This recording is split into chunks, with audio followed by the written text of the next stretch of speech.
Meus amigos, meus irmãos, sejam todos bem-vindos a mais uma edição do Evangelho no Lar do Grupo Espírita Garimpeiros da Luz, aqui em Natal, Rio Grande do Norte. É sempre uma alegria renovada estarmos aqui com vocês, nesse momento tão significativo, um momento ímpar, que é o Evangelho de Jesus, algumas reflexões, alguns minutos de reflexões em torno desse grande ensinamento que Jesus nos trouxe. E Jesus veio com tanto amor para toda a humanidade, nos dizer o caminho a ser seguido para alcançarmos a vida eterna. Não esqueçamos o recipiente com a água que será fluidificada durante a reunião pelos guias espirituais. No final da reunião, aí nós vamos, logicamente, tomar a nossa água, que seja um momento de muita fé, de muita convicção, porque estaremos, sem dúvida, tomando uma medicação espiritual que nós não sabemos nem a dimensão que ela possui, porque ela vai nos trazer exatamente os elementos que estamos a necessitar. Então, para darmos continuidade, vamos fazer a nossa leitura preparatória do livro Pão Nosso, ditado pelo Espírito Emmanuel ao nosso amado Chico Xavier. É a mensagem 48. Compreendamos: sacrifícios e ofertas, e holocaustos e oblações pelo pecado não quiseste, nem te agradaram. Paulo aos Hebreus, no capítulo 10, versículo 8. O mundo antigo não compreendia as relações com o Altíssimo, senão por meio de suntuosas oferendas e pesados holocaustos. Certos povos primitivos atingiram requintada extravagância religiosa, conduzindo o sangue humano aos altares. Tais manifestações infelizes vão se atenuando no caminho dos séculos. No entanto, ainda hoje se verificam lastimáveis pruridos da excentricidade nos votos dessa natureza. O cristianismo operou completa renovação no entendimento das verdades divinas. Contudo, ainda em suas fileiras costumam surgir absurdas promessas que apenas favorecem a intromissão da ignorância e do vício. A mais elevada concepção de Deus que podemos abrigar no santuário do Espírito é aquela que Jesus nos apresentou em novo, revelando o Pai amoroso e justo, à espera dos nossos testemunhos de compreensão e de amor. Na própria crosta terrestre, qualquer chefe de família consciencioso e reto não deseja os filhos em constante movimentação de ofertas inúteis, no propósito de arrefecer-lhe a vigilância afetuosa. Se tais iniciativas não agradam aos progenitores humanos, caprichosos e falíveis, como atribuir semelhante falha ao Todo-Poderoso, no pressuposto de conquistar a benemerência celeste? É indispensável trabalhar contra o criminoso engano. A felicidade real somente é possível no lar cristão do mundo, quando seus componentes cumprem as obrigações que lhes competem, ainda mesmo ao preço de heróicas decisões. Com o nosso Pai Celestial, o programa não é diferente, porque o Senhor Supremo não nos pede sacrifícios e lágrimas, e sim ânimo sereno para aceitar-lhes a vontade sublime, colocando-a em prática. Então, aqui, meus amigos,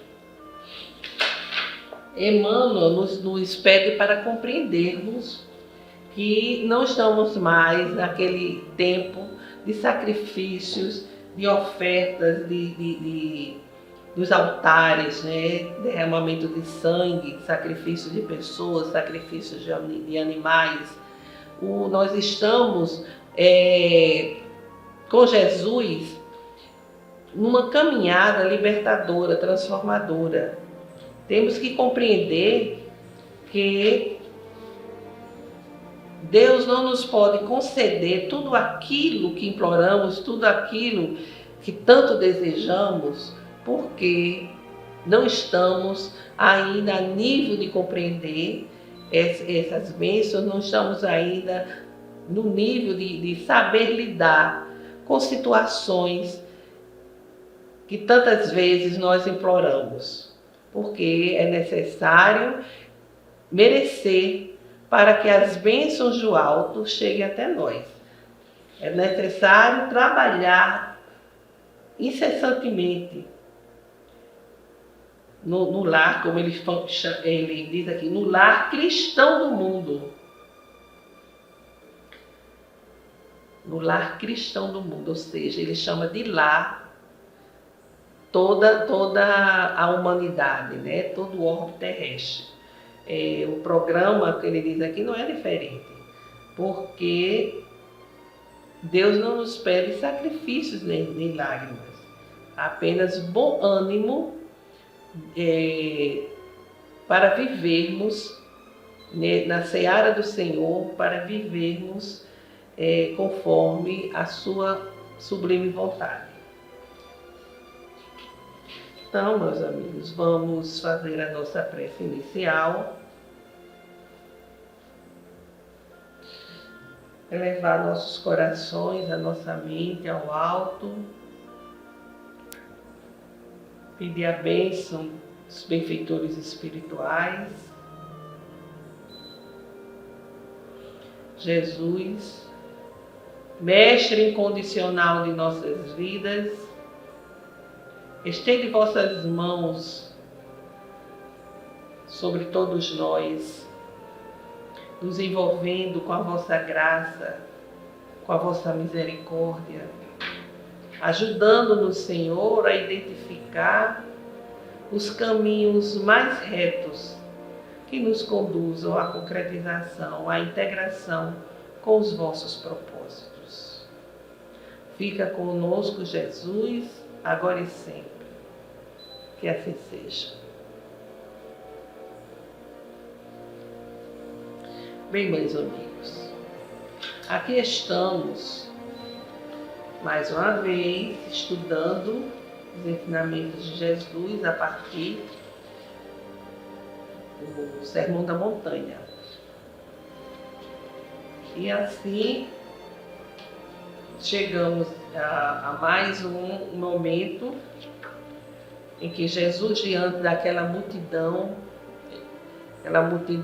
tão carente, aquela multidão tão cheia de sofrimento, e ele faz, né, todo esse sermão, começando com as bem-aventuranças, diante daquelas pessoas, e ele se encontrava extremamente condoído, como diz Amélia Rodrigues, com aquelas almas tão carentes, aquelas almas tão sofridas. E nesse momento, ele conclui os ensinamentos do maravilhoso Sermão da Montanha. Ele vai concluir agora nos dizendo: todo aquele que ouve essas minhas palavras e as observa, será comparado a um homem prudente que edificou a sua casa sobre a rocha. Veio a chuva, transbordaram os rios, sopraram os ventos e combateram aquela casa. E ela não caiu, porque estava fundada sobre a rocha. E todo aquele que ouve essas minhas palavras, mas não as observa, se assemelha a um homem sensato que construiu sua casa na areia. Quando a chuva caiu, os rios transbordaram, os ventos sopraram e a vieram açoitar. Ela foi derribada e grande foi a sua ruína. Registro de Mateus, capítulo 7, versículo 24 a 27.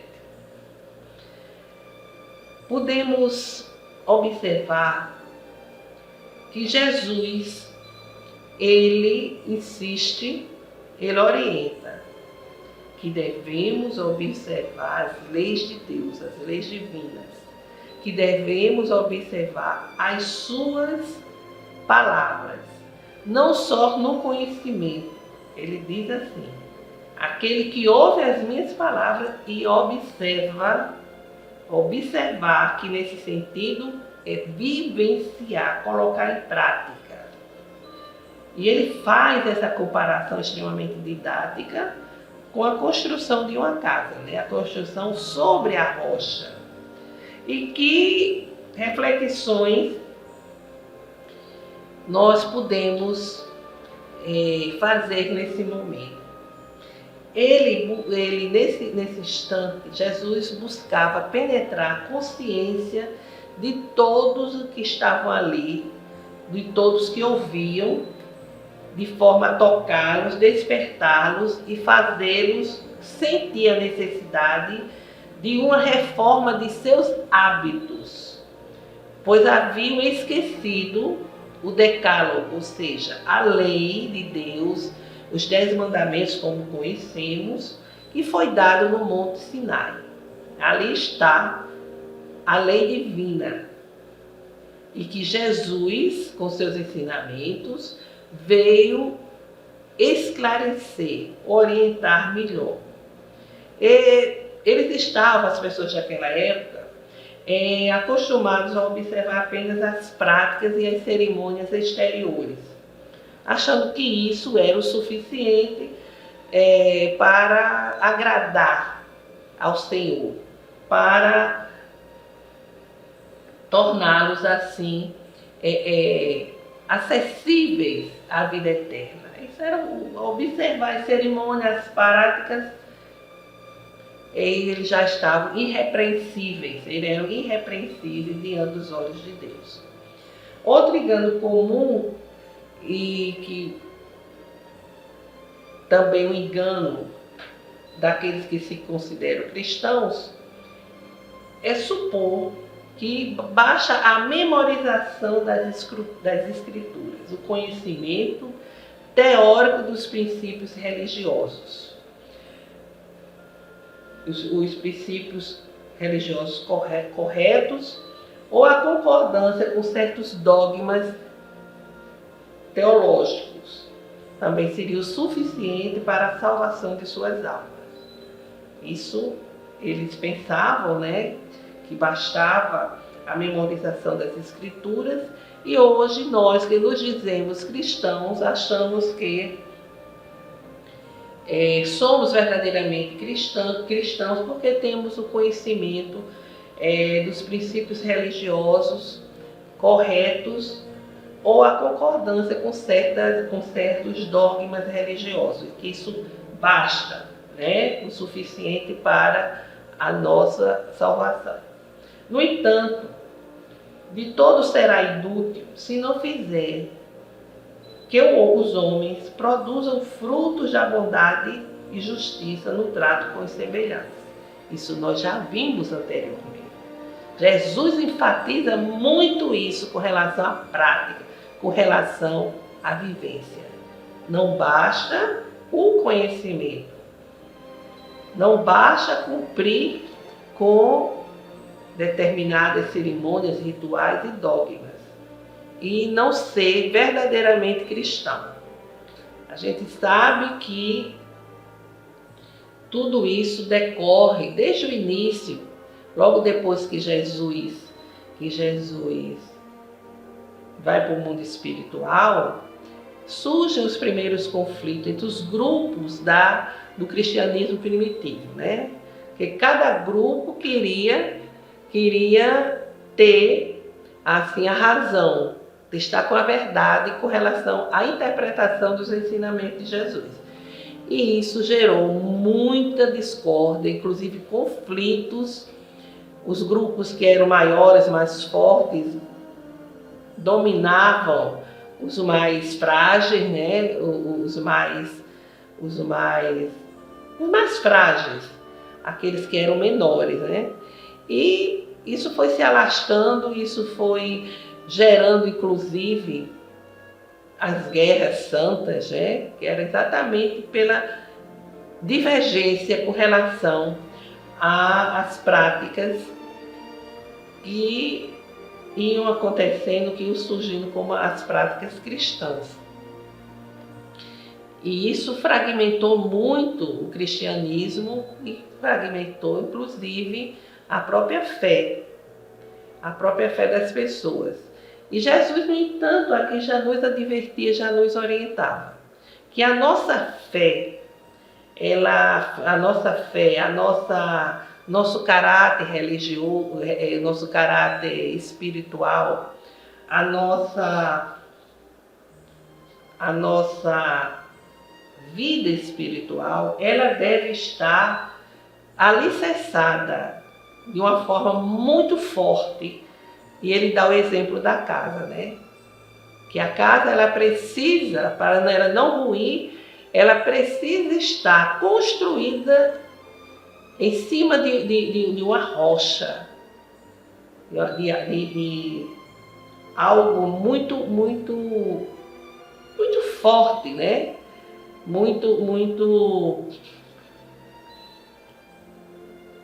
Muito substancial, vamos assim dizer. Nada superficial, porque senão ela vai ruir. Como ele diz, sobre a casa que é construída sobre a areia, as chuvas, as tempestades destroem, né? Então, o que é que ele nos orienta? Que não basta ouvir e conhecer. É imprescindível praticar os seus ensinamentos e testemunhar aquilo que pregam e ensinam, porque só assim estarão construindo a sua vida espiritual com prudência, como fez o homem sábio que edificou sua casa sobre a rocha. Observar os ensinamentos de Jesus significa adquirir força moral, essa força que nós necessitamos e que ela vai impulsionar a nossa evolução espiritual e vai nos proteger, nos ajudar diante do peso das nossas provações, né? As provações que estão exatamente, que estão presentes na vida de todos nós, né? Os desafios, as adversidades. A pessoa que ouve e coloca em prática a mensagem cristã revela-se como prudente e como sábia, porque coloca acima esse crescimento, essa vida espiritual, vai colocar acima das coisas transitórias comuns da vida terrena. E Jesus, assim, simbolizou a edificação do caráter humano no meio de uma casa, por meio de uma casa construída sobre a rocha. Uma casa de base sólida contra a qual as tormentas e as tempestades são incapazes de destruir. O que é que significa isso? Essa lição, que continua atual, porque vivemos em uma época difícil, onde os valores morais são questionados, essa lição, como já afirmamos, é muito atual. Porque se a nossa vida espiritual, a nossa fé não for forte, não for uma convicção verdadeira diante das tormentas da vida terrena, essa fé vai ruir. Então, toda prudência é pouca, a fim de que, inadvertidamente, venhamos a construir nossa casa espiritual sobre a areia. Então, a edificação dos valores espirituais deve erguer-se. E ela ergue-se, não é da noite para o dia. É dia a dia, pedra a pedra, tijolo a tijolo, unidos com o cimento da atenção, vigilância e perseverança. Então, essa construção da nossa vida espiritual, da edificação dos valores espirituais eternos, é algo constante, contínuo, dia após dia, pedra a pedra, tijolo a tijolo. E o que é que vai unir? Qual é assim o cimento? É de estarmos vigilantes, a atenção e a perseverança. A construção do caráter ou a sua melhoria não deve restringir-se às boas intenções, mas ao esforço disciplinado de combate às imperfeições e às más inclinações. A vontade de se transformar em pessoa de bem é o primeiro passo. Em continuidade, tem que ser uma coisa contínua. E é necessário vivenciar esse propósito. Eu tenho uma ótima intenção, mas fica nisso. Eu não busco, eu não procuro ter um esforço, aquele esforço disciplinado de combate às nossas inferioridades. É necessário essa ação de combate à inferioridade, a tudo aquilo que nos conduz ao erro, aos equívocos, a prejudicar nós mesmos, a prejudicar o nosso semelhante. Certo? Então, o que seriam as chuvas, ventos, enchentes e correntes de água citadas no texto de Mateus? Representam as nossas dificuldades, as intempéries que assolam a existência humana, sobretudo quando o indivíduo se dispõe a melhorar. São as provações e os desafios da vida. Nós trouxemos essas reflexões de algumas consultas que nós fizemos, porque achamos muito claro, achamos muito didático, né? Quando Jesus nos faz essa comparação maravilhosa, né? E na interpretação, a gente vai entender por que ele disse isso. Primeiro, por quê? Porque nós somos imperfeitos. Chegamos a ser membros inferiores. Portamos muitos sentimentos totalmente mesquinhos, totalmente materiais, ambição, ganância, desejo de vingança, ressentimentos que vão se avolumando ao longo da vida. E, no entanto, ele traz esses ensinamentos e nos diz que essa construção da nossa vida espiritual, a construção do nosso caráter espiritual, é da nossa responsabilidade. Os amigos espirituais, em nome de Jesus, em nome de Deus, nos ajudam. Quando a gente tem boa intenção, mas se esforça, eles nos ajudam. Mas o combate é nosso. Se temos consciência, por exemplo, somos rancorosos, cheios de melindres, nos ressentimos com uma palavra aqui, um gesto acolá. Se temos essa consciência, devemos fazer um esforço para disciplinarmos essa nossa má inclinação. Isso que a gente elege como uma tendência muito forte, que nos prejudica a caminhada. Então, é necessário não só a boa intenção, mas um esforço cotidiano, um autoconhecimento. A gente pode até dizer uma autodoutrinação, daquele momento em que desejamos, em que sentimos, aliás, que aquilo vai eclodir, que vamos agir com melindre, que vamos nos chatear, que vamos afastar aquela pessoa da nossa vida. Aí o que é que a gente diz? Conversa consigo. Estou errada. Não é assim.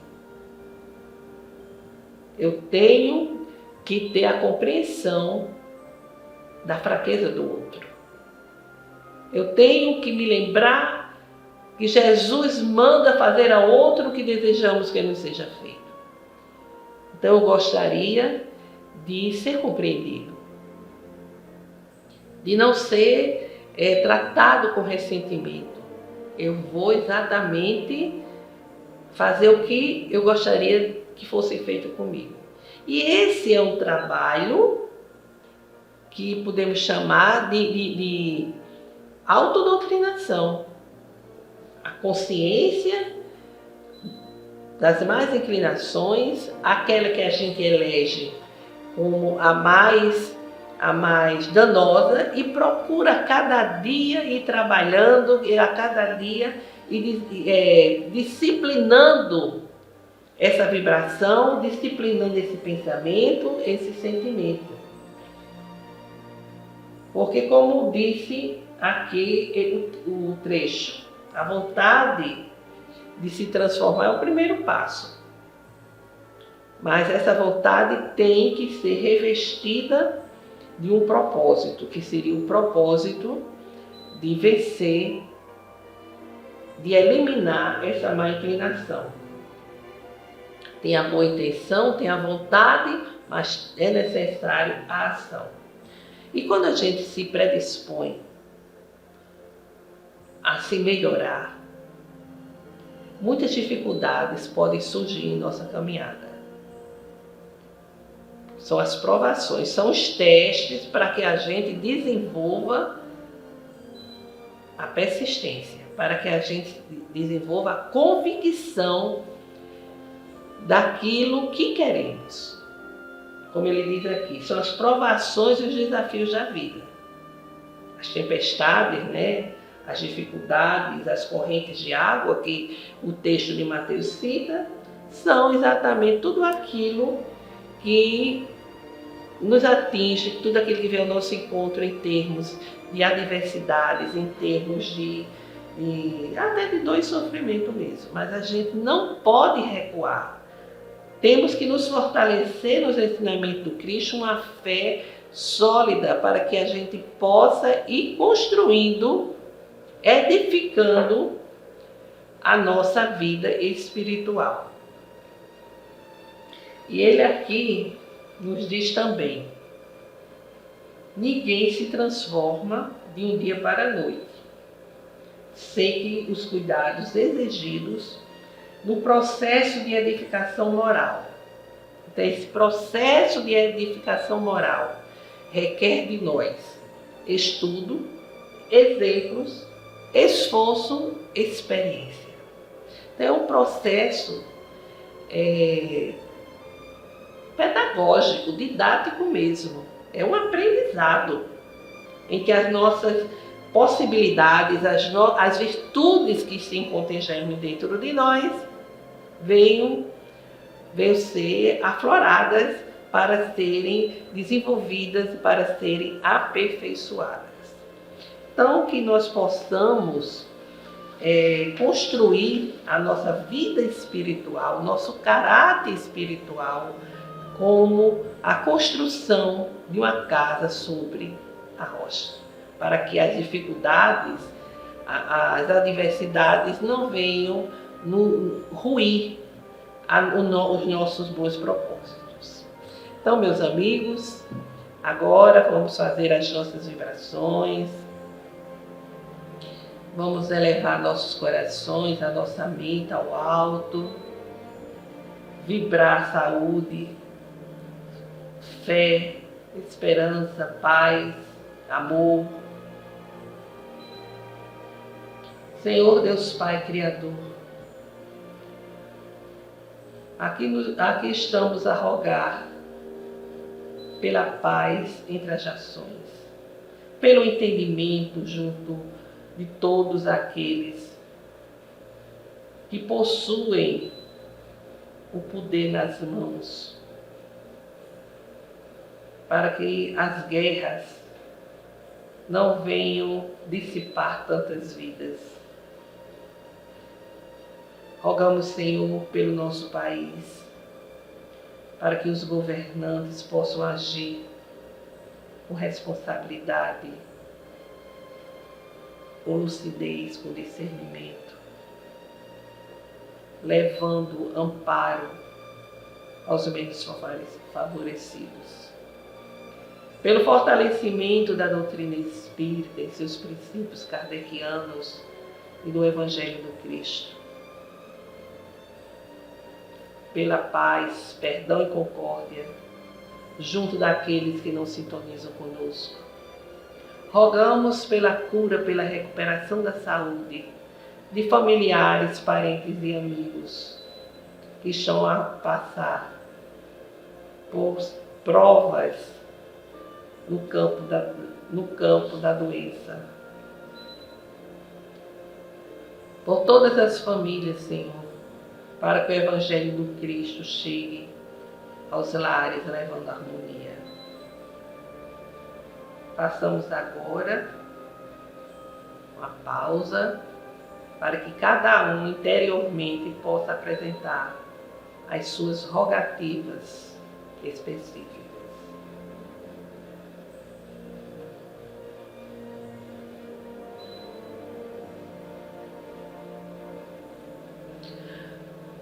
Nosso Pai que estás em toda parte, glorificado e santificado seja o vosso nome, no louvor de todas as criaturas. Vindo a cada um de nós o vosso reino de amor e sabedoria. Seja feita, Senhor, a vossa vontade acima dos nossos desejos, aqui na terra e em todos os ciclos espirituais. O pão nosso, do corpo e do espírito, dai-nos hoje. Perdoai, Senhor, as nossas dívidas, ensinando-nos a perdoar os nossos devedores com esquecimento de todo mal, não permitindo que venhamos a cair nas tentações das nossas próprias inferioridades.